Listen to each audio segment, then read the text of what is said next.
Very good morning students, welcome to another class. Last class में हमने बहुत interesting lac operon model को study किया था।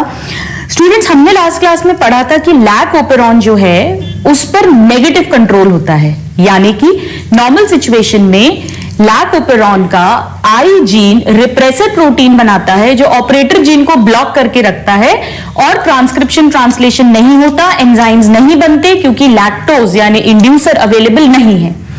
आज हम एक छोटा सा पॉइंट पढ़ेंगे जो हालांकि एनसीईआरटी में नहीं है, बट मेडिकल एंट्रेंसेस पर इस पे क्वेश्चन आते हैं। लैक ओपेरॉन पर एक केमिकल का पॉजिटिव कंट्रोल भी होता है। So let's read positive control on lac operon. Lac operon हम जानते हैं, लैक ओपेरॉन का मतलब है वो पूरी रेगुलेटरी यूनिट जो लैक्टोज के मेटाबॉलिज्म कैटाबॉलिज्म में रोल प्ले करती है। स्टूडेंट्स, एक केमिकल होता है जिसे कहते हैं CAP, कैप। इसका फुल फॉर्म है, बहुत इजी है याद रखना। हमें पता है कि लैक्टोज टूटता है, ब्रेक डाउन होता है, यानी कैटाबॉलिक रिएक्शन है। So this is catabolite activator protein. It's a protein, activator protein. Cell के अंदर जो साइक्लिक AMP होती है उसके साथ ये कैटाबोलाइट एक्टिवेटर प्रोटीन बाइंड करता है और बाइंड करके ये क्या करेगा, ये जो कॉम्प्लेक्स बना लेगा। और ये जो कॉम्प्लेक्स होता है students, this complex, this promotes transcription, not translation, I'm so sorry, transcription by RNA polymerase। तो इसके जुड़ने से ये प्रमोटर साइट पर अटैच होता है और प्रमोटर साइट पर अटैच होकर ये RNA पॉलीमरेज का से ट्रांसक्रिप्शन, आरएनए का सिंथेसिस स्टार्ट कर देता है। यानी कि अब आप मुझे बताइए कि ये लैक ओपेरॉन को स्विच ऑन कर रहा है या स्विच ऑफ? ये स्विच ऑन कर रहा है क्योंकि इसके जुड़ने के कारण प्रमोटर साइट पर अब आरएनए पॉलीमरेज अपना फंक्शन करके एंजाइम बना रहा है, प्रोडक्ट बना रहा है। सो इट स्विचेस ऑन, और इस switching on of the lack operon को कहते हैं पॉजिटिव कंट्रोल। ये पॉजिटिवली कंट्रोल कर रहा है, यानी लैक ओपेरॉन को स्विच ऑन करा रहा है। रिप्रेसर प्रोटीन नेगेटिवली कंट्रोल कर रहा है, लैक ओपेरॉन को इनहिबिट कर रहा है। So this switching on off lac operon by CAP, of course in the complex form, is called positive control और positive regulation of lac operon. तो lac operon पे नॉर्मली नेगेटिव कंट्रोल रहता है repressor protein का, but ये भी हो सकता है। तो अब अगर हम कंपेयर करें, क्योंकि क्वेश्चंस आते हैं, यहां लिखते हैं रिप्रेसर, यहां लिखते हैं लैक्टोज और यहां लिखते हैं CAP। इन तीन को कंपेयर करते हैं। रिप्रेसर क्या है बताइए? प्रोटीन है, कार्बोहाइड्रेट है, फैट है, क्या है? रिप्रेसर प्रोटीन है जो रेगुलेटर जीन बना रहा है। So it is a protein,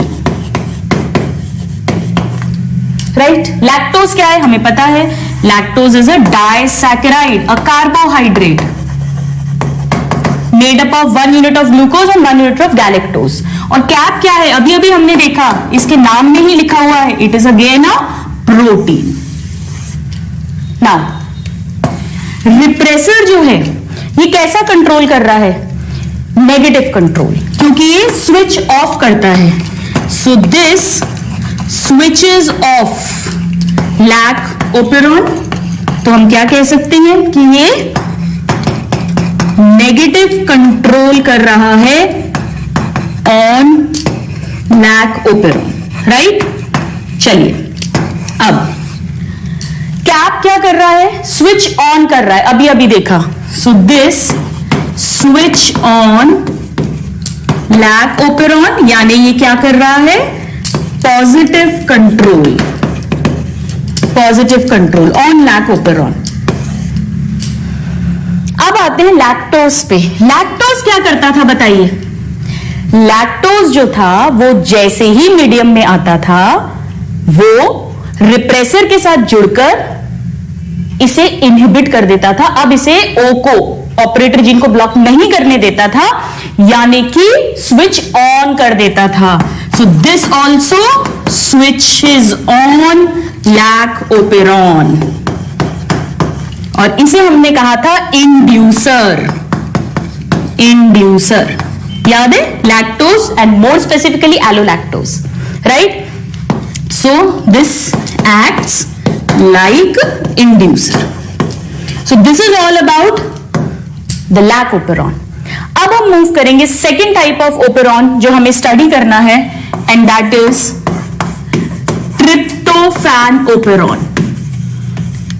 tryptophan operon भी ई कोलाई में स्टडी किया गया था स्टूडेंट्स, बहुत इंटरेस्टिंग है।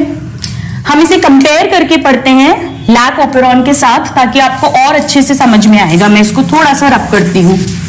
स्टूडेंट्स, ट्रिप्टोफैन एक अमीनो एसिड है और ट्रिप्टोफैन ओपेरॉन का मतलब है वो पूरी unit, single unit, regulatory unit, वो जीन या वो पूरा डीएनए का सेगमेंट जो ट्रिप्टोफैन के सिंथेसिस के लिए रिस्पॉन्सिबल है। लैक ओपेरॉन में वो जो पूरी यूनिट थी वो लैक्टोज के ब्रेकडाउन के लिए रिस्पॉन्सिबल थी। ऐसे एंजाइम्स बना रही थी जो लैक्टोज को तोड़ रहे हैं, या ऐसे एंजाइम्स बनेंगे जो ट्रिप्टोफैन का सिंथेसिस कराएंगे। तो वो एक कैटाबॉलिक रिएक्शन में हेल्प कर रहे थे, ये एनाबॉलिक रिएक्शन में हेल्प कर रहा है।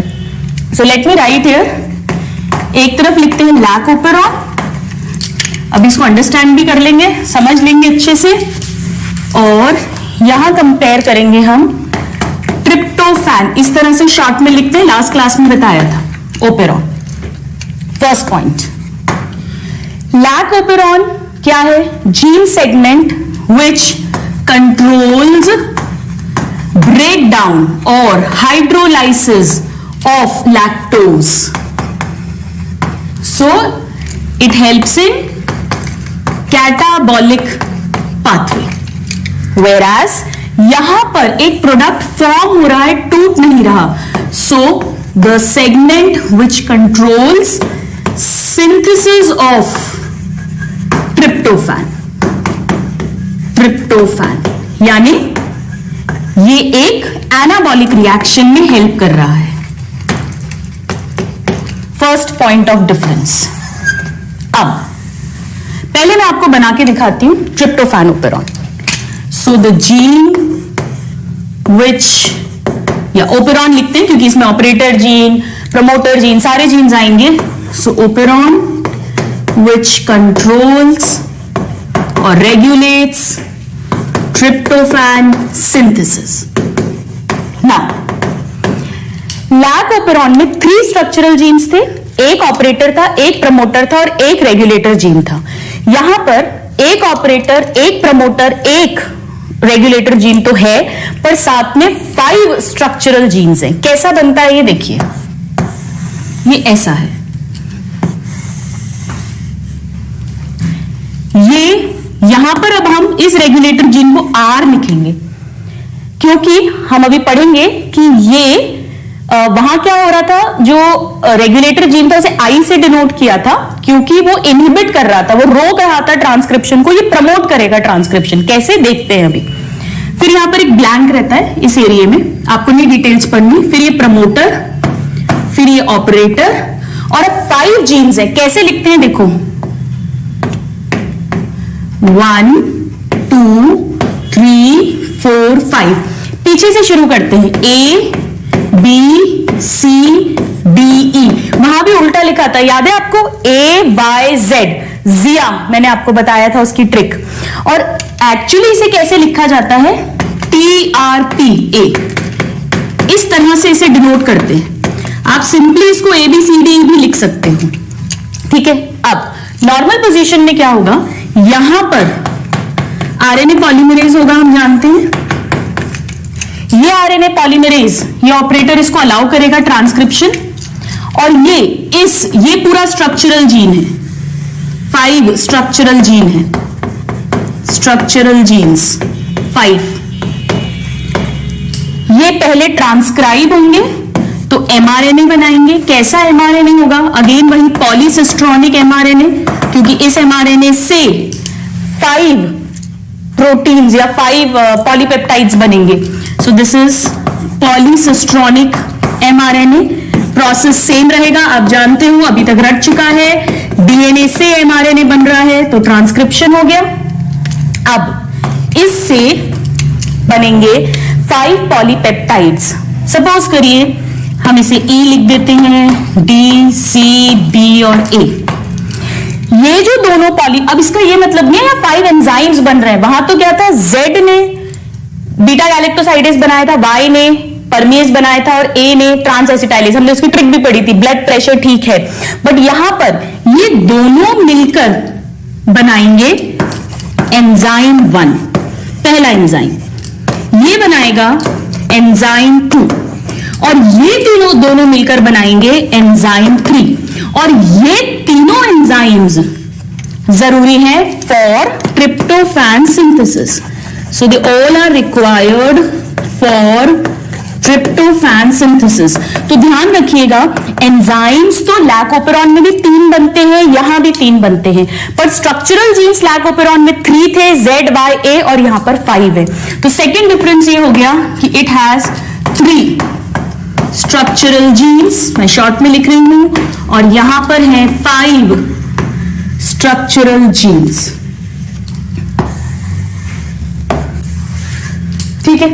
अब नॉर्मल सिचुएशन में क्या होगा? नॉर्मल सिचुएशन में लैकोपेरॉन में जब लैक्टोज नहीं है, स्विच ऑफ रहता है। यहां क्या होता है, देखिए ये R है, इसका खुद का भी एक प्रमोटर होगा जो इसे प्रमोट करेगा, RNA पॉलीमरेज होगा। और इससे मैं इसको स्मॉल लिख देती हूं, आप कंफ्यूज मत होइए, ये रेगुलेटर जीन है। ये ट्रांसक्राइब होगा, ट्रांसक्रिप्शन, क्योंकि आपको याद है ये एक कॉन्स्टिट्यूटिव जीन है, लगातार ट्रांसक्राइब होता है। जबकि स्ट्रक्चरल जीन्स जो हैं वो यहां पर भी कभी बनेंगे, कभी एक्सप्रेस करेंगे, यानी कभी एंजाइम्स बनाएंगे, कभी नहीं बनाएंगे, स्विच ऑन होगा, स्विच ऑफ होगा। और इन्हें हमने कहा था नॉन कॉन्स्टिट्यूटिव या लग्जरी जीन्स या स्मार्ट जीन्स। सेम वही है, कॉमन, तो मैं इसको दोबारा नहीं लिख रही हूं। यहां पर ये जो है ये हमेशा एक्सप्रेस करता है, हमेशा प्रोटीन बनाता रहता है। तो हमने क्या कहा था वहां पर भी, कॉन्स्टिट्यूटिव जीन या हाउस कीपिंग जीन, याद है? यहां भी सेम है, सेम कहानी है। इससे बना था वहां पर भी mRNA, यहां भी बन गया mRNA। इस mRNA से एक ही प्रोटीन बनेगा, तो ये मोनोसिस्ट्रॉनिक mRNA है। अब जो प्रोटीन बनता है, सपोज करिए ये प्रोटीन बना, ये प्रोटीन बना, इस प्रोटीन को रिप्रेसर नहीं कहते, इसे एपोरिप्रेसर कहते हैं। एपोरिप्रेसर, आपको याद है अपने 11th क्लास में बायोमॉलिक्यूल्स में जब एंजाइम्स पढ़े थे तो हमने पढ़ा था कि एंजाइम जो है उसमें एक प्रोटीन पार्ट होता है एपो एंजाइम, और एक कोफैक्टर पार्ट होता है। जब तक cofactor non protein part protein के साथ अटैच ना हो, एंजाइम काम नहीं करता। तो ऐसे ही ये एक एपोरिप्रेसर है, ये अकेला काम नहीं कर सकता, ये इनएक्टिव रहता है। और जब ये इनएक्टिव है स्टूडेंट्स, ये ऑपरेटर को ब्लॉक नहीं करेगा, आरएनए पॉलीमरेज ब्लॉक नहीं होगा, बड़े आराम से ट्रांसक्रिप्शन होगा, ट्रांसलेशन होगा, तीनों एंजाइम्स बनेंगे और ट्रिप्टोफैन का सिंथेसिस होगा। तो यानी नॉर्मल कंडीशन में when the tryptophan synthesis we want, जब ट्रिप्टोफैन नहीं है, वहां क्या था, लैक्टोज नहीं है तो स्विच ऑफ मोड था, क्योंकि एंजाइम्स की जरूरत नहीं थी लैक्टोज तोड़ने के लिए। यहां पर जब ट्रिप्टोफैन नहीं है तो उसे बनाने की जरूरत है, एंजाइम्स की जरूरत है, तो स्विच ऑन मोड होगा। तो यहां पर ये फर्स्ट कंडीशन है, व्हेन ट्रिप्टोफैन इज एब्सेंट और नॉट अवेलेबल। और उस समय ये कैसा मोड है, स्विच ऑन, ठीक उल्टा हो गया, switch on mode. Clear? So let's write it down. यहां पर इफ इंड्यूसर या lactose absent, then the operon is in switch off mode, switch off mode. जबकि यहां पर if tryptophan is not present, not available, absent, तो हम चाहते हैं कि वो बने, तो स्विच ऑन मोड। इतना क्लियर हुआ? अब नेक्स्ट पॉइंट पढ़ते हैं। अब सपोज करिए कि यहां पर ये ट्रिप्टोफैन बनता जा रहा है, खूब सारा बनता जा रहा है ट्रिप्टोफैन, सेल को जितनी जरूरत है उतना बन गया, लेकिन वो अभी भी बनता जा रहा है। अब वो एक्सेस में हो गया, एक्स्ट्रा बन रहा है। अब हम नहीं चाहते ट्रिप्टोफैन बने। याद है आपको फीडबैक मैकेनिज्म्स हमने पढ़े हुए हैं। The cell does not want any more tryptophan, तो क्या होगा, यही ट्रिप्टोफैन, यहां पे मैं आपको एक्सप्लेन करती हूं, यही ट्रिप्टोफैन जो एक्सेस में बन गया है, वो देखिए क्या करेगा। Second situation, if tryptophan is in excess, extra बन गया है, तो ये हमारा ओपेरॉन है, ये R, देन P, O, और ये पांचों जीन्स हैं D, E, C, B, A, ठीक है। यहां से mRNA बन रहा था और फिर ये एपो रिप्रेसर बन रहा था, ये नॉर्मली इनएक्टिव था। नाउ ट्रिप्टोफैन बहुत सारा है, तो ट्रिप्टोफैन, ये है ट्रिप्टोफैन, ये इसके साथ जुड़ जाएगा। जैसे वहां लैक्टोज जुड़ रहा था, यह ट्रिप्टोफैन जुड़ेगा, और जब ये जुड़ेगा तो ये जो ट्रिप्टोफैन है ये नॉन प्रोटीन पार्ट की तरह वर्क कर रहा है। जैसे याद है एंजाइम में था एपो एंजाइम प्लस कोफैक्टर, एक तरह से कोफैक्टर की तरह काम कर रहा है। तो जैसे ही इस एपो रिप्रेसर को ये ट्रिप्टोफैन मॉलिक्यूल मिलेगा, अब ये एक्टिव रिप्रेसर बन जाएगा। क्लियर? तो इस ट्रिप्टोफैन को हम क्या कह सकते हैं कि ये को रिप्रेसर है।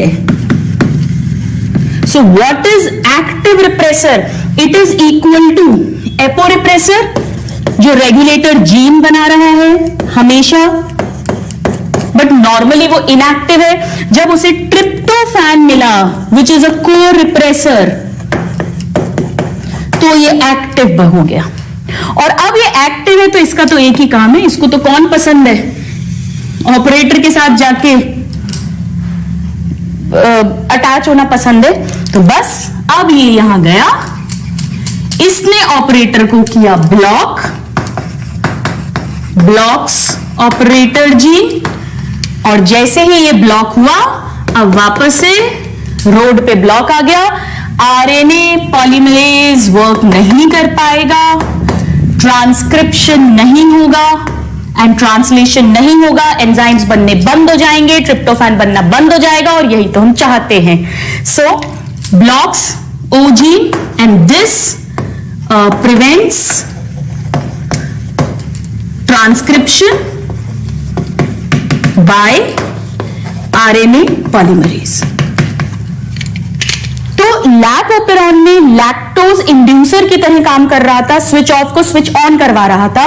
यहां पर ट्रिप्टोफैन को रिप्रेसर की तरह काम कर रहा है और स्विच ऑन को स्विच ऑफ करा रहा है, ठीक उल्टा हो रहा है। सो फोर्थ पॉइंट हम लिखेंगे, लैक्टोज एक्ट्स एज इंड्यूसर, जबकि ट्रिप्टोफैन एक्ट्स एज को रिप्रेसर। राइट? सो ये क्या कर रहा था, ऑफ को ऑन करवा रहा था, और ये इसका उल्टा कर रहा है, स्विच ऑन को ऑफ करवा रहा है।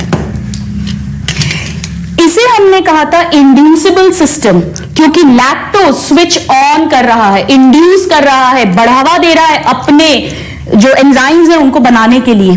बट यहां पे ट्रिप्टोफैन क्या कर रहा है, रोक रहा है उन एंजाइम्स को बनने से जो इसके सिंथेसिस के लिए रिस्पॉन्सिबल हैं, रिप्रेस कर रहा है। इस तरह के ओपेरॉन को कहते हैं रिप्रेसिबल सिस्टम। तो ये था इंड्यूसिबल सिस्टम और ये हो गया रिप्रेसिबल सिस्टम। इंड्यूसिबल सिस्टम की हमने क्या डेफिनेशन लिखी थी कि जितना लैक्टोज ऐड करेंगे उतने एंजाइम्स बनेंगे। यहां पर क्या है, जितना ट्रिप्टोफैन ऐड करोगे उतना एंजाइम्स का बनना रुकेगा। So what does this mean? This means addition of substrate which is tryptophan inhibits enzyme required for its synthesis formation, इनके formation को रोक रहा है। Right? So these are the main differences. So with this now we have completed the operon control.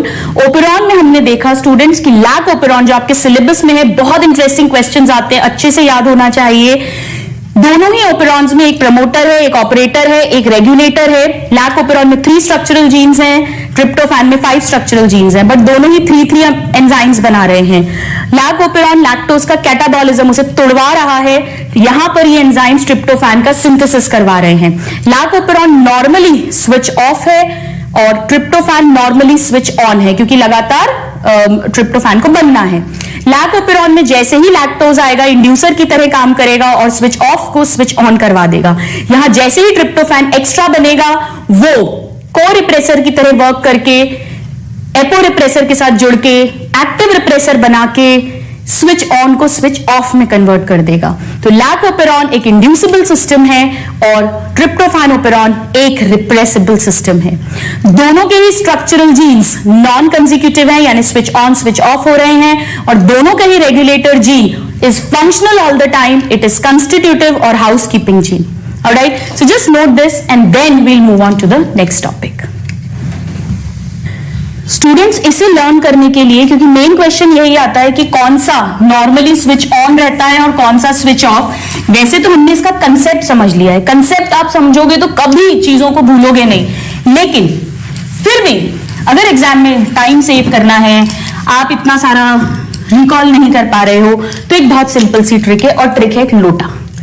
लोटा लोटा मतलब जो lac operon है वो नॉर्मली रहता है ऑफ। अब आप कंफ्यूज मत हो जाना कि ओ से ऑन भी हो सकता है, क्यों?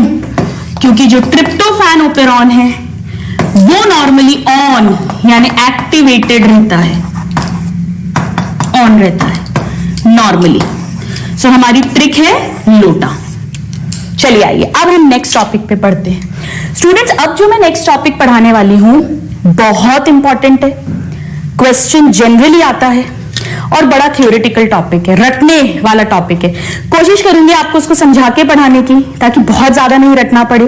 कुछ ट्रिक्स जहां बना सकते हैं, बट फिर भी थोड़ा सा लर्न करना पड़ेगा। It is more of theoretical. School में 3 मार्क 5 मार्क पे फुल क्वेश्चन भी आ सकता है। So let's begin with human genome project. Short में इसे लिखते हैं, अब मैं आगे भी सब जगह लिखूंगी ह्यूमन जीनोम प्रोजेक्ट, HGP। आइए पहले तो समझते हैं, बिना समझे तो कभी रटना ही नहीं है।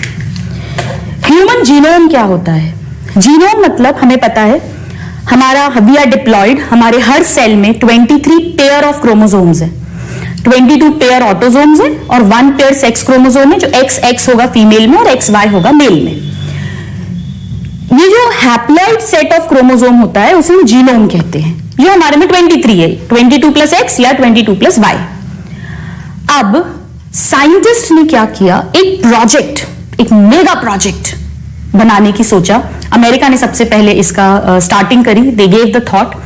उन्होंने कहा क्यों ना अपन ऐसा करें, किसी भी तरह से सेल के अंदर क्रोमोसोम्स है, क्रोमोसोम्स में डीएनए है, तो अगर अपन उस पूरे डीएनए को सीक्वेंस उसका पता कर ले, यानी किस पूरा जितनी भी हमें पता है, हमने एस्टिमेट किया है 3.3 बिलियन और इंटू 10⁹ बेसिस हैं, तो अगर हम उन सब बेसिस का सीक्वेंस पता लगा लें और हम उसके फंक्शंस पता कर लें कि कौन सी बेसिस, कौन सा सिस्ट्रॉन, कौन सा जीन, कौन सा प्रोटीन बना रहा है, हम ये सब कुछ मैपिंग कर लें, सबकी सीक्वेंसिंग कर लें, तो हम बहुत सारे डिजीजेस का पता कर सकते हैं। ट्रीटमेंट्स में इसकी हेल्प हो सकती है, एग्रीकल्चर में हेल्प हो सकती है, हमने बायोटेक्नोलॉजी में पढ़ाई है, हम ये सब कर सकते हैं। और ये वो इसलिए सोच पाए स्टूडेंट्स क्योंकि डीएनए को आइसोलेट करने की ये सब टेक्निक्स बायोटेक के थ्रू काफी आ चुकी थी। तो सबसे पहले अमेरिका की दो एजेंसीज, एक नेशनल इंस्टीट्यूट ऑफ हेल्थ और एक यूएस का डिपार्टमेंट ऑफ एनर्जी, इन दो ने इस बारे में सोचा और 1990 में इस प्रोजेक्ट की शुरुआत कर डाली। बाद में यूके, इंग्लैंड की जो वेलकम ट्रस्ट है, उसने भी एक मेजर पार्टनर की तरह से ज्वाइन किया और फिर बाद में जापान, चाइना, फ्रांस, जर्मनी, इन सब ने भी ज्वाइन किया because it is of great human value. तो ये एक इंटरनेशनल रिसर्च प्रोजेक्ट था, कोलैबोरेटिव, मतलब सबका मिला जुला साझे का एफर्ट था और इसे एक मेगा प्रोजेक्ट बोलते हैं। 1990 में शुरू हुआ और 13 साल 2003 में कंप्लीट हुआ। हालांकि उन्होंने ये सोचा था कि ये 2005 तक कंप्लीट होगा, 15 इयर्स में, बट 2 साल पहले ही कंप्लीट हो गया। तो 2003 तक 13 साल में, 13 इयर्स में, उन्होंने ह्यूमन जीनोम के सारे क्रोमोसोम्स, मतलब एक्स, वाई और 22 ऑटोसोम्स में से 21 ऑटोसोम्स की मैपिंग कर ली, पूरा डिटेल बता दिया कितना जीन है, कितने बेसिस हैं, एवरीथिंग। फर्स्ट नंबर का जो क्रोमोसोम है जिसमें हमारे अंदर सबसे ज्यादा जीन्स होते हैं, वो बहुत लंबा था तो उसको थोड़ा और टाइम लगा, तो फाइनली 2006 मई 2006 में जाकर उसकी मैपिंग कंप्लीट हुई, बट इस प्रोजेक्ट का कंप्लीशन 2003 में ही मानते हैं। तो आइए इतनी इंफॉर्मेशन हम लिखते हैं, फिर हम देखेंगे इसको मेगा प्रोजेक्ट क्यों कहते हैं। सो let's write down, it is an international collaborative, अब हर वर्ड समझ आना चाहिए आपको, collaborative research project,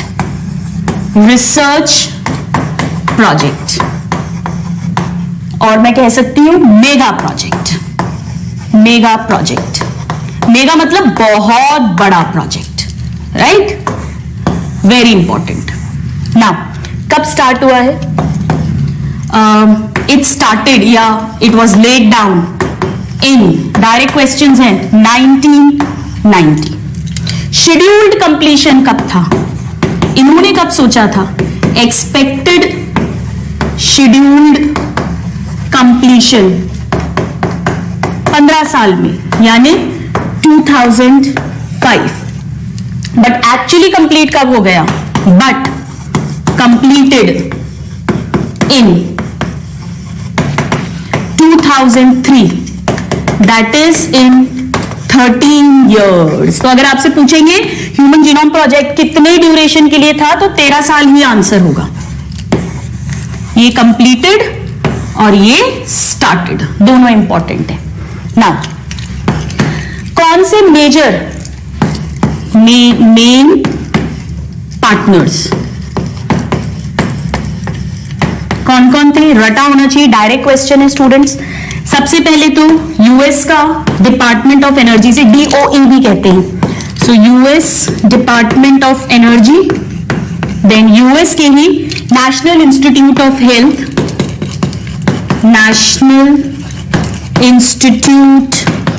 health, NIH, और फिर NIH, let me write down, ये दोनों ही यूएसए अमेरिकन ऑर्गेनाइजेशंस हैं। फिर later on Wellcome Trust of UK joined as a major partner, क्योंकि स्टूडेंट्स बहुत बड़ा प्रोजेक्ट है, अभी अपन देखेंगे कितना money, people, techniques are involved, will talk. और इसके बाद में जापान, ये कंट्रीज के नाम याद होने चाहिए, चाइना जापान तो आप याद रख सकते हो, हमेशा इंडिया के पास में चाइना जापान की बात करते ही हैं, और France, Germany, developed countries, France, Germany and others joint, right? तो ये सब के नाम अच्छे से आने चाहिए, डायरेक्ट क्वेश्चंस आते हैं, किस कंट्री के हैं, कौन सा department, everything is a question, her point question है। नाउ इस प्रोजेक्ट का एम क्या है? एम हम जानते हैं इसका है कि सभी जितने भी जीन्स हैं ह्यूमन जीनोम में, उन सब की मैपिंग कर दी जाए, सीक्वेंसिंग कर दी जाए। So what is the aim of this project? To map or sequence all the genes of human genome। और ये क्यों इंपॉर्टेंट है स्टूडेंट्स? हम सब एक दूसरे से अलग है, हमारी जेनेटिक इंफॉर्मेशन डीएनए में है, आप मुझसे अलग है, तो इसका मतलब आपका और मेरा डीएनए भी अलग है। बट हम अब जाकर पढ़ेंगे कि एक्चुअली आपका और मेरा 99.9% डीएनए सेम है, सिर्फ 0.1% डीएनए अलग है और उस कारण से हम अलग है। तो इवन मेडिको लीगल केसेस आप देखते होगे ना, सीआईडी और इन्वेस्टिगेटरी सीरियल्स जो होते हैं उनमें डीएनए से ही तो पता करते हैं, डीएनए फिंगरप्रिंटिंग से, डीएनए से। या पेटर्निटी टेस्ट, एकता कपूर की सीरियल्स अगर आप देखते हो, डेली सोप्स या मूवीज में बच्चे के बाप का नाम पता करना है तो क्या करते हैं? डीएनए टेस्ट ही तो करवाते हैं, क्योंकि हम सबका 0.1% डीएनए अलग है और यूनिक है, right? So this will help in that also. Anyways हम पढ़ेंगे आगे, डीएनए फिंगरप्रिंटिंग तो पूरा टॉपिक है इसमें, बहुत इंटरेस्टिंग। तो ये तो हमारा मकसद था, यहां शुरू हुआ, यहां खत्म हुआ, ये मेन पार्टनर्स थे। अब एक पॉइंट और जो हम डिस्कस कर चुके हैं, दैट टिल 2003 जब ये कंप्लीट हुआ, all chromosomes except chromosome number 1, मैं लिख सकती हूं all 23 chromosomes except chromosome number 1 were sequenced. अब आप कहोगे कि 23 तो होते हैं, तो फिर तो 22 लिखना चाहिए, आपने गलत लिख दिया। स्टूडेंट्स 24 होते हैं, 22 तो ऑटोसोम्स है और एक एक्स और एक वाई, उन्हें भी तो अलग अलग स्टडी किया, तो टोटल 24 होते हैं, जिसमें से 23 को स्टडी कर लिया गया था, सीक्वेंस बना दिया गया था। तो 23 में क्या क्या आएगा? क्रोमोसोम नंबर 2 से लेके यानी 21 autosome plus X plus Y, ये सारे क्रोमोसोम्स की मैपिंग सीक्वेंसिंग हो गई थी। और ये क्वेश्चन आता है, last chromosome to be sequenced, आखिरी में कौन सा क्रोमोसोम सीक्वेंस हुआ था? इज पहला, जिसपे सबसे ज्यादा जीन्स है, क्रोमोसोम नंबर 1, और ये सीक्वेंस हुआ मई 2006 में। Very very important, right? आप इसको नोट डाउन करिए, फिर हम देखेंगे कि किन कारणों से इसे मेगा प्रोजेक्ट कहते हैं। आइए स्टूडेंट्स देखते हैं इसको मेगा प्रोजेक्ट क्यों बोलते हैं। मेगा का मतलब ही होता है बहुत बड़ा, ये बहुत लार्ज स्केल का प्रोजेक्ट है। क्यों है लार्ज स्केल का, समझते हैं।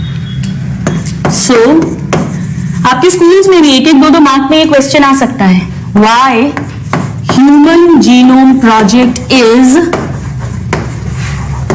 Mega project. देखिए, साइंटिस्ट ने यह एस्टिमेट किया था कि हमारे डीएनए में अबाउट, जीनोम में अबाउट 3 बिलियन बेसेस है, और nucleotide bases, of course base nucleotide के फॉर्म में ही रहेगा, शुगर और फॉस्फेट के साथ अटैच्ड। और अगर हमें एक बेस को सीक्वेंस करना है तो उसकी कॉस्ट आती है $3 रुपए, $3 तो अगर हमें 3 बिलियन को करना है तो कितनी आएगी टोटल कॉस्ट? 3 into 3 9 billion. तो 9 बिलियन तो केवल सीक्वेंसिंग में चला जाएगा, और इतने सारे 3 बिलियन बेसिस को सीक्वेंस करने के लिए कितने सारे साइंटिस्ट, टेक्नीशियंस, कंप्यूटर्स और पता नहीं क्या क्या लेना पड़ेगा, राइट? सो पहला रीजन तो ये है कि total huge cost of estimating sequences, estimating we can write sequences. कैसे?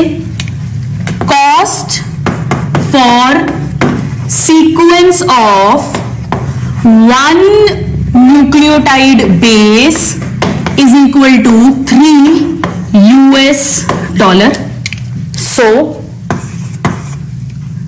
cost for sequence of 3 billion bases is equal to 3 3s 9 billion $, और ये इतनी बड़ी कॉस्ट है कि ये प्रोजेक्ट नेचुरली बड़ा हो जाता है। जितने बड़े बजट की मूवी उतना बड़ा प्रोजेक्ट उसे हम कहते हैं, जैसे बाहुबली। एनीवेज, नाउ सेकेंड ये कारण है स्टूडेंट्स, क्योंकि इसमें काम भी बहुत है, 3 बिलियन बेसिस को सीक्वेंस करना। सो बेसिस, या ऐसा लिखते हैं ह्यूज नंबर या large number of basis in human genome to be sequenced. और वो कितनी है हम जानते हैं, उस समय का ये एस्टिमेट था साइंटिस्ट का कि वो अप्रोक्सीमेटली कितनी है, 3 बिलियन या 3 into 10 to the power 9, 3 billion nucleotide basis. तो बेसिस का नंबर भी बहुत ज्यादा है और इन सबको सीक्वेंस करने की कॉस्ट भी ह्यूज है। तो सब कुछ बड़ा बड़ा है, खूब लार्ज स्केल पे। Now large number of scientist चाहिए, या मैन पावर कह ले हम, large number of scientist, technicians, lab assistants, etcetera etcetera. उन सबकी सैलरीज, उन सबको वो मटेरियल्स प्रोवाइड कराना जो इनकी सीक्वेंसिंग में जरूरी है, कॉस्ट बहुत ज्यादा होगी। नाउ उन्होंने ये एस्टिमेट किया कि अगर एक इंसान के कोई भी एक सेल है, हमारे हर सेल में वही सेम क्रोमोसोम्स हैं, सेम डीएनए है। अगर हम, और जनरली WBC को यूज करते हैं डीएनए को आइसोलेट करके और उसे स्टडी करने के लिए।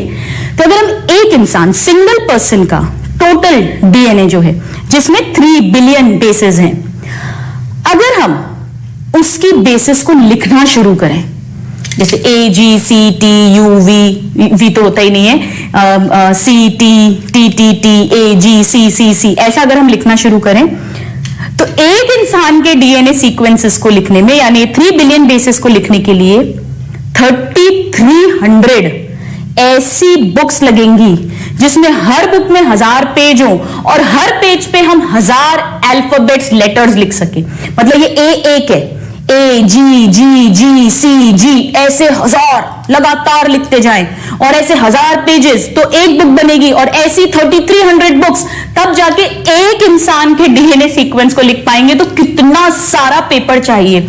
सो 3300 books, each having 1000 pages and 1000 letters, alphabets on each page are required to note down DNA base sequence from a single person। ये तो एक इंसान का है, और मान लीजिए अगर इस प्रोजेक्ट में 10 इंसानों की, बहुत सारे लोगों का डीएनए करा गया था सीक्वेंस, तभी तो फिर देखा गया था कि उसमें से कितना % कॉमन है, कितना % डिफरेंट है। तो आप सोचिए कितनी बुक्स और कितने पेजेस और कितना बड़ा अमाउंट इन्वॉल्व है। अब ये सबके क्वेश्चन आते हैं, मैंने कैसे याद किया था। यहां सब कुछ 3 चल रहा है। हमें ये तो याद है कि 3 बिलियन बेसिस होती है, ये तो हम पढ़ चुके हैं। हर बेस को करने के लिए $3 और 3300 बुक्स। ठीक है, तो याद आप इस तरह से कर सकते हो। अब ये सब कारण थे जिसके कारण से इसे मेगा प्रोजेक्ट कहते हैं। ऑलराइट, तो आप इसको नोट डाउन करिए और फिर हम देखेंगे कि हमारे गोल्स क्या हैं इस प्रोजेक्ट के। स्टूडेंट्स, अब हम पढ़ते हैं इसके गोल्स। यहां पर इतना सारा पेपर टेक्स्ट तो किया ही गया था, इसको रिकॉर्ड किया गया था ऑन पेपर्स, प्लस बहुत सारे कंप्यूटर्स का भी यूज किया गया था। हम उसके बारे में भी देखते हैं उसे क्या कहते हैं। So now goals of human genome project. मैंने इसके लिए ट्रिक बनाई है, इसमें 6 पॉइंट्स हैं। मेरी ट्रिक बहुत सिंपल है। ट्रिक है सीता नाम से ही समझ में आता है कि अच्छी सीधी सादी सिंपल सी लड़की होगी। So good and simple Sita, this is my trick. For goals. आइए देखें, अब वरना ये बड़ा मुश्किल होता है याद रखना, और मैंने ऐसे भी याद रखा था कि इसमें 6 पॉइंट्स हैं। देखिए फर्स्ट पॉइंट जी मतलब जीन्स। पहला हमारा एम, पहला गोल हमारा ये था कि साइंटिस्ट ये चाहते थे कि हमारे अंदर, अब हमें पता है 20,000 से 25,000 जीन्स हैं, उन सबको आइडेंटिफाई कर लिया जाए, right. So first is to identify 20,000 to 25,000 genes in human genome, यानी हमारे टोटल जो 23 क्रोमोसोम्स हैं उनमें मिलाकर। सो ये नंबर सब पूछते हैं, इतने जीन्स। तो ये गीता नहीं, गुड में ये वाला जी मैंने लिया है ट्रिक का जी, ठीक है। अब सेकंड पॉइंट ये है स्टूडेंट्स की पूरे ह्यूमन जीनोम में 3 बिलियन बेसेस हैं, उनकी सीक्वेंस भी पता लगा ली जाए। So to sequence 3 billion basis, ठीक है। तो ये as sequence, to sequence in human genome. Of course मैं बार बार नहीं लिख रही हूं। नाउ थर्ड ये है कि ये जो भी अपन डेटा है उसे हमें स्टोर भी करना पड़ेगा। So to store the information in database create करते हैं किसी भी चीज का, जैसे आपके नोट्स क्या है, आपका डेटाबेस है, इन डेटाबेस। सो सीता का एस हमें स्टोर करना पड़ेगा। नाउ स्टोर करने के बाद में हम इस डेटा को एनालाइज कर सके, उसके लिए हमें बहुत स्मार्ट टूल्स, मशीन्स चाहिए। वो सबके इम्प्रोवाइजेशन को भी इसी प्रोजेक्ट का हिस्सा बनाया गया था, उस पर भी money and people were involved. So the next is to improve tools, क्योंकि डेटा आपने इकट्ठा भी कर लिया, उसको स्टोर भी कर दिया, लेकिन उसको एनालाइज भी तो करना पड़ेगा, फॉर डेटा एनालिसिस। तो सीता का आई, इंप्रूव करना टूल्स को। नाउ फिफ्थ टी मतलब जो भी एनालिसिस आपने निकाला, मान लो आपको समझ में आया कि ये इंसुलिन प्रोटीन है, पॉलीपेप्टाइड है, ये इंसुलिन के लिए ये पर्टिकुलर सीक्वेंस है। ये सीक्वेंस जो है ये इंसुलिन की अल्फा बीटा चेन्स बनाता है और फिर वो डाइसल्फाइड बॉन्ड से जुड़ती है और ऐसे करके इंसुलिन बनता है। और आपको पता है कि जो मेडिकल इंडस्ट्रीज हैं, जो फार्मास्यूटिकल इंडस्ट्रीज हैं, जो मेडिसिन बनाती हैं, अगर हम उन्हें इस नॉलेज को ट्रांसफर कर दें, उनकी हेल्प कर दें, और अगर वो इंसुलिन को मार्केट कमर्शियल लेवल पे बनाने लगे, तो बहुत सारे डायबिटीज, मधुमेह के पेशेंट्स जो हैं उन्हें इंसुलिन के इंजेक्शन इजीली अवेलेबल हो पाएंगे and they can be helped. तो इस इंफॉर्मेशन को ट्रांसफर करना पड़ेगा हमको, जो भी रिलेटेड टेक्नोलॉजी है अदर सेक्टर्स में, लाइक इंडस्ट्रीज में, right. So the next step is to transfer related technologies, जिस इंडस्ट्री में जिसकी जरूरत है, जिससे रिलेटेड है, related technology to other sectors like industries. तो सीता का टी ट्रांसफर करना। एंड नाउ 6 है ए का मतलब है स्टूडेंट्स टू एड्रेस क्या। देखिए बहुत, जब भी इतना बड़ा प्रोजेक्ट हो रहा है, ह्यूमन डीएनए इन्वॉल्व है, तो बड़े सारे एथिकल इश्यूज भी आएंगे। कई लोग बोलेंगे कि भाई, कई ऑर्गेनाइजेशंस आ जाएंगी कि आप क्यों सीक्वेंसिंग कर रहे हो, इसका मिसयूज हो सकता है, एक्सप्लॉयटेशन में इसका यूज हो सकता है, कुछ लीगल कॉम्प्लिकेशंस, लोग लीगल इश्यूज उठने लग जाएंगे, कुछ सोशल इश्यूज उठेंगे। सो इन सब को सॉल्व करने के लिए अब ये साइंटिस्ट तो ये सारा बयानबाजी और सारा उनको एक्सप्लेनेशंस दे नहीं सकते, that is going to waste their time. तो एक सेपरेट कमिटी इसके लिए भी बनाई गई थी, जो एथिकल, लीगल, सोशल इश्यूज को एड्रेस करते थे और उस डिपार्टमेंट को संभालते थे। सो ये भी इस प्रोजेक्ट का हिस्सा है, to address ethical, legal, social issues, right. ये फुल फॉर्म आता है ethical, legal, social issues, right. So A, Sita का A. So this is the trick. ये तो 6 पॉइंट्स हो गए, एनसीईआरटी में लिखे।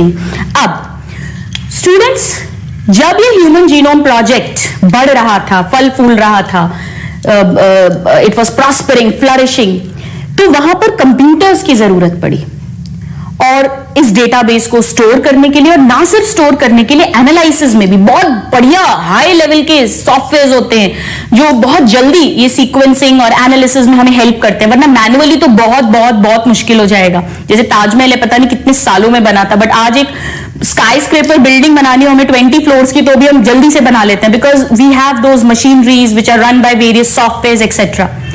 तो ये जो ब्रांच होती है साइंस की, जिसमें हम कंप्यूटर्स, सॉफ्टवेयर्स को यूज करते हैं बायोलॉजिकल प्रोसेसेस की हेल्प के लिए, जैसे यहां पर डीएनए की सीक्वेंसिंग के लिए हम कंप्यूटर्स को यूज कर रहे हैं, इसे कहते हैं bioinformatics, right? So let's write down now note में, बायो इन्फॉर्मेटिक्स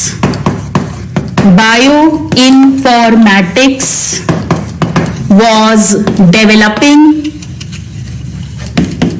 along with, क्योंकि जैसे जैसे उन्हें जरूरत लगी वैसे वैसे उन्होंने सॉफ्टवेयर इंजीनियर, साइंटिस्ट, उन्हें भी इसमें इन्वॉल्व किया और उन्होंने फिर ऐसी टेक्निक्स निकाली along with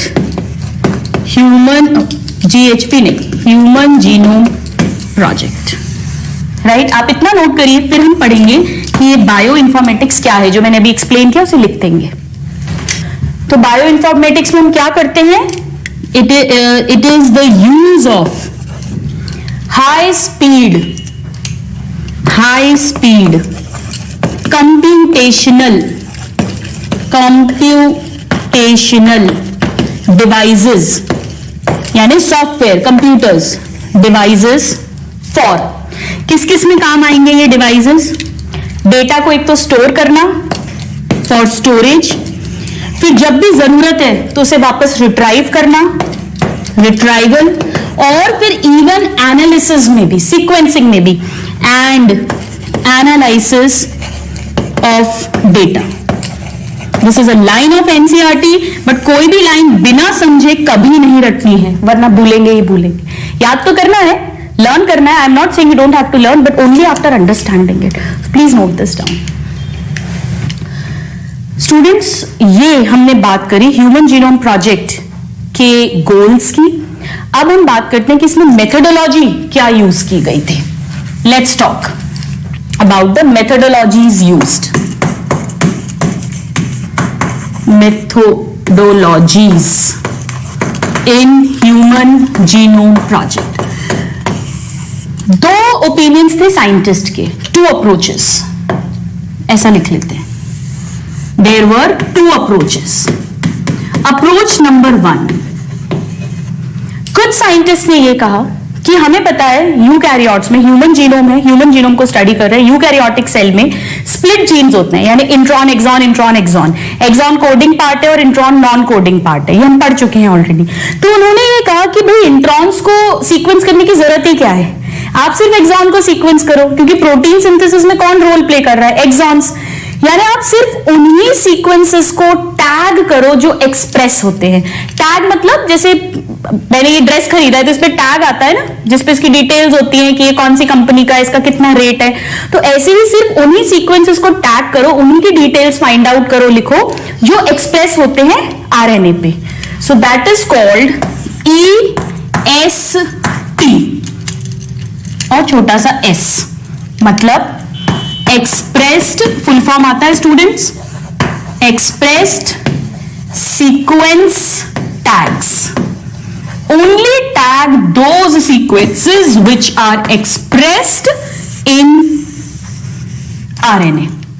तो ये टेक्निक में उन्होंने क्या कहा? आइडेंटिफाई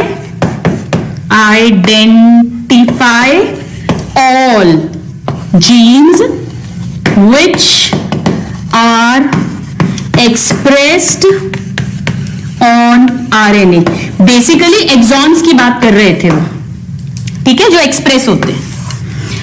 दूसरे अप्रोच में साइंटिस्ट ने कहा नहीं, इंट्रॉन्स भी तो पता करें, कुछ माना कि वो नॉन कोडिंग है लेकिन सीक्वेंस तो उन्हें भी करना चाहिए।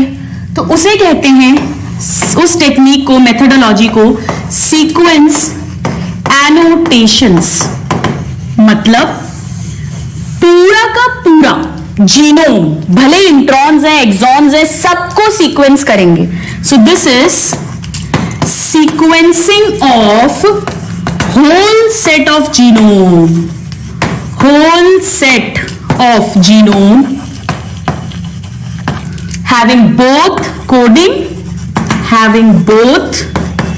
coding यानी एक्सॉन्स एंड नॉन कोडिंग यानी इंट्रॉन्स पार्ट्स. और फिर उन्होंने कहा कि फिर अपन बाद में उसमें बता देंगे उसके फंक्शन के अकॉर्डिंग कि ये कोडिंग है या नॉन कोडिंग है, बट सीक्वेंस तो हम सारा ही करेंगे पूरा का पूरा.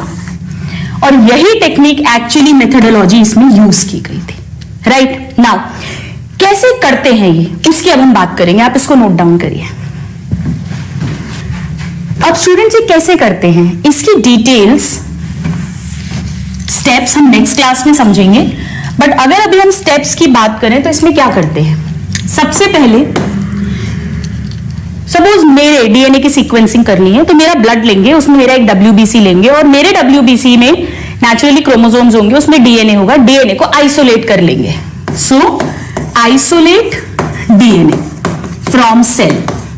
वो कैसे आइसोलेट करते हैं, अगर आप बायोटेक्नोलॉजी पढ़ चुके हो तो आप जानते हो. याद है वो सारे एंजाइम्स डालते जाते हैं, cell membrane, nuclear membrane, RNA, protein, सबको डाइजेस्ट करने वाले एंजाइम्स डालते हैं, एंड में डीएनए बचता है. वही सब होता है. फिर इसके बाद में इसके पीसेस कर देंगे, क्योंकि इतना लंबा डीएनए, हमें पता है 2.2 मीटर लंबा डीएनए किस सीक्वेंस स्टडी करना कंप्यूटर्स में या वैसे भी बहुत मुश्किल है, तो उसके पीसेस कर देते हैं रैंडम फ्रैगमेंट्स में. So cut DNA into fragments.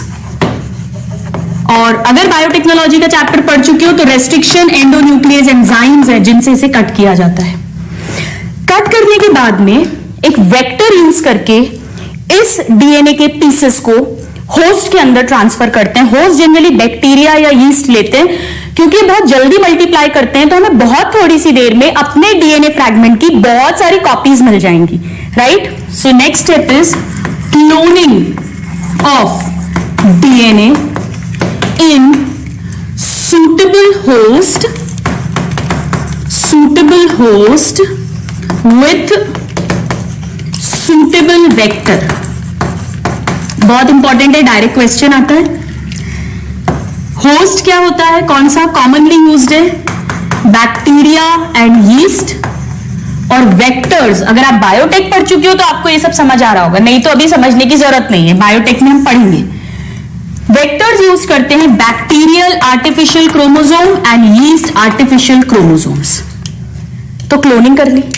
Cloning से क्या हुआ, अगर मेरा एक डीएनए फ्रैगमेंट था, अब उसकी मैंने 1000 कॉपी बना दी है क्लोनिंग से, क्योंकि वो सारे इकोलाई में, सारे बैक्टीरिया में, सारे यीस्ट में जितने डॉटर सेल्स बन रहे हैं सब में मल्टीप्लाई हो रहा है. सो क्लोनिंग एम्प्लीफाइज या cloning causes amplification of DNA fragments. और इसके कारण से इजी टू सीक्वेंस. अब सीक्वेंसिंग कैसे करते हैं स्टूडेंट्स. फ्रेडरिक सैंगर जिन्होंने वो मेथड भी बताया था जिससे प्रोटीन के अंदर अमीनो एसिड्स के सीक्वेंस को पता करते हैं, उन्होंने ही एक मेथड बताया. उसी प्रिंसिपल पर बेस्ड फिर इन्होंने ऑटोमेटेड डीएनए सीक्वेंसर्स, बड़े बड़े कंप्यूटर्स हैं, सॉफ्टवेयर्स हैं, उन्हें डिजाइन किया और उनसे फिर इनकी सीक्वेंसिंग करी. So next step is sequencing of DNA fragments by, हर वर्ड हर लाइन एनसीईआरटी का क्वेश्चन है, बाय ऑटोमेटेड डीएनए सीक्वेंसर्स. और ये किस पर वर्क करते थे, based on principle method given by, question आता है, given by Frederick Sanger. Insulin के टाइम भी हमने इसे पढ़ा था बायोटेक में, अगर आपको याद हो. और इन्हें एक और क्रेडिट दिया जाता है कि प्रोटीन में अमीनो एसिड का सीक्वेंस पता करने का मेथड भी इन्होंने ही दिया था. सो ऑल्सो credited, श्रेय जाता है credited with method to find amino acid sequence in protein. Insulin में भी इन्होंने ही ढूंढा था कि इंसुलिन में 2 चेन्स है, अल्फा बीटा, और उस अल्फा चेन और बीटा चेन में जो 21 और 30 अमीनो एसिड्स हैं वो कौन कौन से और उनका क्या सीक्वेंस है. Right, he was a genius. So इस तरह से सारे जो 2003 तक 23 क्रोमोसोम्स और 2006 में फाइनली जो सबसे बड़ा क्रोमोसोम नंबर 1 है वो भी सीक्वेंस कर लिया गया था. Please note this. स्टूडेंट्स, सिर्फ ह्यूमन के जीनोम को ही स्टडी नहीं किया था, कुछ नॉन ह्यूमन मॉडल्स को भी लिया गया था और उन्हें भी स्टडी किया गया था. आइए उनके नाम लिखते हैं बहुत इंटरेस्टिंग ट्रिक के साथ में. So non human models for their DNA sequencing. जैसे बैक्टीरिया ई कोलाई हमारे बहुत काम का है, उसका डीएनए सीक्वेंस भी पता किया गया था. राइस, अगर हमें उसका डीएनए सीक्वेंस पता चल जाए, हमें पता चल जाए कितने जीन्स हैं, कौन सा जीन कौन सा प्रोटीन बना रहा है, कौन सा प्रोटीन राइस में फ्लेवर दे रहा है, कौन सा अरोमा दे रहा है, तो हम उनको यूज कर और बेटर वेराइटीज ऑफ राइस बना सकते हैं. एग्रीकल्चर में यूज हो गया इसका. राइट, तो ऐसे करके 6 नेम्स आपको याद रखने हैं. वैसे तो और भी हैं, बट ये 6 जो हमारे एनसीईआरटी में दिए हैं, जिन पर ह्यूमंस के अलावा इसी प्रोजेक्ट में उनकी भी डीएनए सीक्वेंसिंग की गई थी. तो इसकी एक बहुत सिंपल सी ट्रिक है रोना बुरी बात है या चिल्लाना बुरी बात है, और चिल्लाने को हम क्राई भी कहते हैं. सो बैड क्राई, ये मैंने नहीं बनाई है, ये तब की चली आ रही ट्रिक है जब मैंने मेरा AIPMT दिया था लॉन्ग बैक. सो आइए इसको डिकोड करते हैं. पहला है बैक्टीरिया, ई कोलाई यूज किया गया था basically. So this is the first one. Now A से है अरेबिडोप्सिस, एक प्लांट है ये. So Arabidopsis, it's a plant. Now D से है ड्रोसोफिला. ड्रोसोफिला तो आप जानते हो, पूरा जेनेटिक्स प्रिंसिपल्स ऑफ इनहेरिटेंस पढ़ा है. Fruit fly, jackpot of genetics, याद है ड्रोसोफिला. इसके भी सारे क्रोमोसोम्स पे डीएनए की बेसिस के सीक्वेंसिंग की गई थी. Drosophila which is fruit fly. Right, now see से स्टूडेंट्स एक निमेटोड है यानी राउंड वर्म है, सिनोरैब्डाइटिस एलिगेंस. अगर आपको 11th क्लास याद है तो आप इसको वैसे भी पहचान जाओगे. कैसे? अगर आपको याद हो रैब्डाइटिस वर्ड, हमने रैब्डाइटिस लार्वा भी पढ़ा था राउंड वर्म्स में. सो सिनोरैब्डाइटिस, और ये बड़ा एलिगेंट है, बड़ा क्या बोलना चाहिए ना, elegant means very graceful. Elegans, ये एक free living non pathogenic roundworm है, यानी फ्री लिविंग है, पैरासाइट कमेंसल सिम्बाइंड नहीं है और डिजीज नहीं कॉज करता है. ये आना चाहिए, एनसीईआरटी में लिखा है, डायरेक्ट क्वेश्चंस आते हैं. Free living non pathogenic nematode, and nematode we know they are basically roundworms. Now R, say rice. So this is rice. rice के भी सारे क्रोमोसोम्स के सीक्वेंसिंग कर ली गई है. और Y से है yeast. सबसे पहले सैक्रोमाइसिस सेरेविसे की सीक्वेंसिंग की गई थी, और ये इसकी ट्रिक है. अच्छे से रटा होना चाहिए स्टूडेंट्स, डायरेक्ट क्वेश्चंस आते हैं. राइट, अब इसकी एप्लीकेशंस क्या हैं इस ह्यूमन जीनोम प्रोजेक्ट की, आइए देखें. एप्लीकेशंस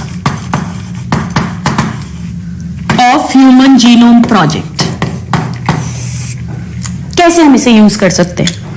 स्टूडेंट्स, एक तो बहुत सारी डिजीजेस के बारे में हम पता कर सकते हैं, क्योंकि हमें सारे कितने जीन्स हैं, क्या सीक्वेंस है, सब पता चल जाएगा. तो अगर कोई जीन डिफेक्ट है, सिंगल जीन डिफेक्ट है, तो हम उसे ट्रीट कर सकते हैं. बहुत सारी कार्डियक डिजीजेस हैं, या जैसे न्यूरोलॉजिकल डिसऑर्डर है, एल्जाइमर्स, जिसमें याददाश्त, प्रोग्रेसिव लॉस ऑफ मेमोरी होता है, या डायबिटीज, एंडोक्राइन डिसऑर्डर्स है, तो हम इनके डायग्नोसिस में, ट्रीटमेंट में हमें हेल्प मिलेगी, जैसा मैंने अभी आपको इंसुलिन इंजेक्शंस का एग्जांपल दिया था। प्लस एग्रीकल्चर के फील्ड में हमें इससे हेल्प मिलेगी, प्लस हेल्थ केयर सर्विसेज में हमें हेल्प मिलेगी, क्योंकि बहुत सारी मेडिसिन हम बना सकते हैं। इसके अलावा जो जीन प्रोटीन इंटरेक्शंस को हमें स्टडी करना है कि कौन सा जीन कैसे प्रोटीन बना रहा है और टिश्यू का क्या उसके साथ इंटरेक्शन है, वो सब इंटरेक्शंस को हम स्टडी कर सकते हैं। तो बहुत सारी इसकी एप्लीकेशंस हैं। कुछ एप्लीकेशंस हम बायोटेक्नोलॉजी एंड इट्स एप्लीकेशंस में हमने पढ़ी भी हैं। सो फर्स्ट इज दैट ये जो कार्डियक न्यूरोलॉजिकल डिजीजेस हैं, इनमें करीब 1200 जीन्स इन्वॉल्व होते हैं। सो अबाउट 1200 जीन्स, 20 से 25,000 हैं, उसमें से 1200 genes are involve in cardiac disorders, then endocrinal disorders like diabetes mellitus, then neurological disorders like Alzheimer's etc. तो उन सबको हम स्टडी कर सकते हैं, डायग्नोस कर सकते हैं, ट्रीटमेंट में भी इनसे हेल्प मिल सकती है। देन सेकेंड, कैंसर्स को भी हम स्टडी कर सकते हैं and it can help in treatment also. Third, health care, medicine वगैरह बनाना, वो सब यही हार्मोन्स, जैसे मैंने आपको बताया था बायोटेक में एफएसएच हार्मोन अब आर्टिफिशियली सिंथेसाइज कर लिया है। तो अगर हमने फॉलिकल स्टिमुलेटिंग हार्मोन बना दिया और कोई ऐसा कपल है जहां पर फीमेल है, उसको एफएसएच डेफिशिएंट है नेचुरली बॉडी में, तो इसीलिए उसके एग्स प्रॉपर नहीं बनते हैं, फॉलिकल्स नहीं बनते हैं, तो अगर हम उसे एफएसएच का आर्टिफिशियल इंजेक्शंस देते हैं जो हम आईवीएफ में करते हैं, जिसकी मैं सुपर स्पेशलिस्ट हूं, तो हम उसके multiple egg formation, follicles formation करवाते हैं and then they can have a baby of their own. तो इस तरह से हेल्थ केयर सर्विसेज में यूज होता है।